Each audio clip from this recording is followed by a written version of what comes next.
നമസ്കാരം, ടി ന്യൂസിലേക്ക് സ്വാഗതം. സൗന്ദര്യവർദ്ധക വസ്തുക്കൾ ഉപയോഗിക്കുമ്പോൾ ഇനി മുതൽ സൂക്ഷിക്കുക. അമിത അളവിലുള്ള മെർക്കുറിയാണ് ഇപ്പോൾ സൗന്ദര്യവർദ്ധക വസ്തുക്കളിൽ കണ്ടെത്തിയിരിക്കുന്നത്. ഇത് ആന്തരിക അവയവങ്ങളെ വരെ ബാധിക്കുമെന്നാണ് കണ്ടെത്തൽ.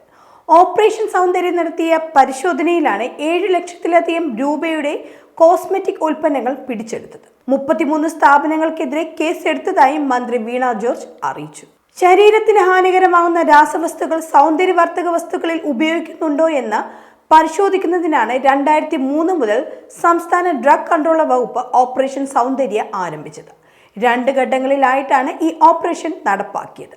2020 കോസ്മെറ്റിക് റൂൾസ് പറയുന്ന മാനദണ്ഡങ്ങൾ പാലിക്കാതെയും മതിയായ ലൈസൻസുകൾ ഇല്ലാതെയും നിർമ്മിച്ച വിതരണം നടത്തിയ ഉൽപ്പന്നങ്ങളാണ് ഇപ്പോൾ പിടിച്ചെടുത്തിരിക്കുന്നത്.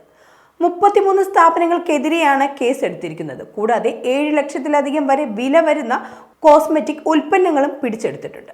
ലാബിൽ നടത്തിയ പരിശോധനയിലാണ് ഫേസ് ക്രീം, ലിപ്സ്റ്റിക് തുടങ്ങിയ ഉൽപ്പന്നങ്ങളിൽ അമിതമായ അളവിൽ നിന്ന് 12,000 ഇരട്ടിയോളം മെർക്കുറി കണ്ടെത്തിയത്. ഇത് ആന്തരിക അവയവങ്ങളെ ബാധിക്കുകയും മരണത്തിന് വരെ കാരണമാകുകയും ചെയ്യുന്നു. അതുകൊണ്ട് തന്നെ പരിശോധന കൂടുതൽ കർശനമാക്കാനാണ് ഡ്രഗ് കൺട്രോളർക്ക് നിർദ്ദേശം നൽകിയത്. സൗന്ദര്യവർദ്ധക വസ്തുക്കൾ വാങ്ങി ഉപയോഗിക്കുന്നവർ ഈ കാര്യങ്ങൾ ശ്രദ്ധിക്കേണ്ടതാണ്.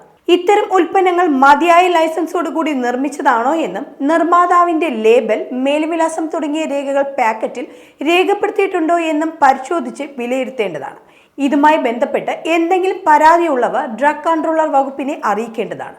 ടോൾ ഫ്രീ നമ്പറായ 1800-42533182 എന്ന ടോൾ ഫ്രീ നമ്പറിൽ അറിയിക്കേണ്ടതാണെന്നും മന്ത്രി അറിയിച്ചു.